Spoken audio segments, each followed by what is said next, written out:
Halo, Assalamualaikum warahmatullahi wabarakatuh.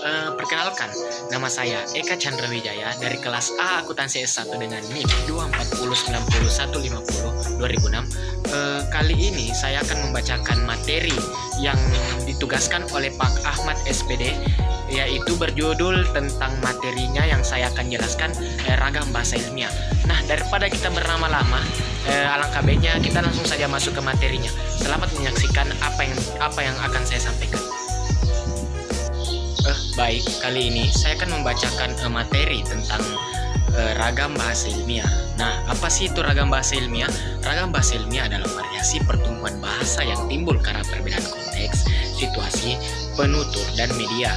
Setiap ragam bahasa mencerminkan kondisi kondisi sosial, budaya, dan komunikasi yang berbeda-beda. Berikut beberapa yang saya bisa jelaskan tentang mengenai ragam bahasa. Yang pertama yang bisa saya sebut, ragam bahasa berdasarkan media. Adapun seperti ragam lisan, dia adalah itu bahasa yang digunakan secara langsung dan disampaikan secara verbal, biasanya lebih sederhana dan spontan, seperti dalam percakapan sehari-hari, pidato, ataupun dialog.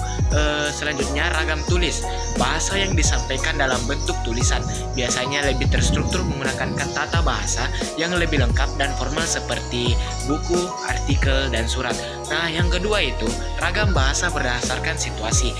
Adapun seperti ragam resmi atau bisa disebut dengan bahasa formal, digunakan dalam suatu situasi formal seperti pertemuan resmi, pidato, surat formal, dan dokumentasi resmi. Ciri-cirinya adalah penggunaan bahasa baku, susunan kalimat yang rapi, dan kosakata yang formal. Nah, selanjutnya ragam tidak resmi atau bisa disebut dengan kata tidak informal, digunakan dalam situasi santai atau sehari-hari.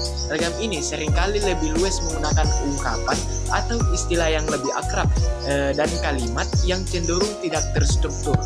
Selanjutnya yang ketiga, adapun ragam bahasa berdasarkan penutur. Adapun seperti dialek, variasi bahasa yang digunakan oleh kelompok masyarakat di wilayah tertentu.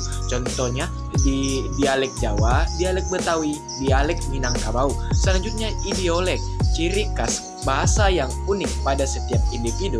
Setiap orang memiliki gaya bicara dan pilihan kata yang berbeda-beda. Nah, selanjutnya kronolog, ragam bahasa berdasarkan masa atau waktu tertentu. Misalnya bahasa yang digunakan oleh generasi tua mungkin berbeda dengan yang digunakan oleh generasi muda pada saat ini.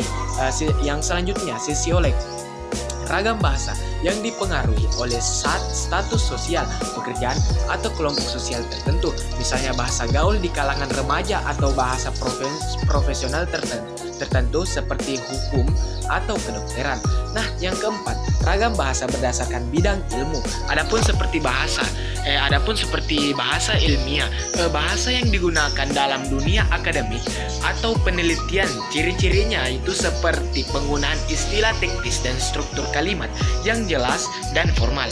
Nah, selanjutnya bahasa jurnalistik, ragam bahasa yang digunakan dalam penulisan berita atau jurnalistik, biasanya singkat, padat, dan jelas agar mudah dipahami oleh pembaca umum.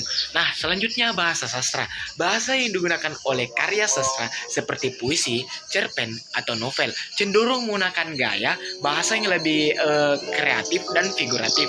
Nah, yang kelima, fungsi ragam bahasa. Ragam bahasa memiliki fungsi untuk menyesuaikan komunikasi dengan situasi dan kondisi tertentu.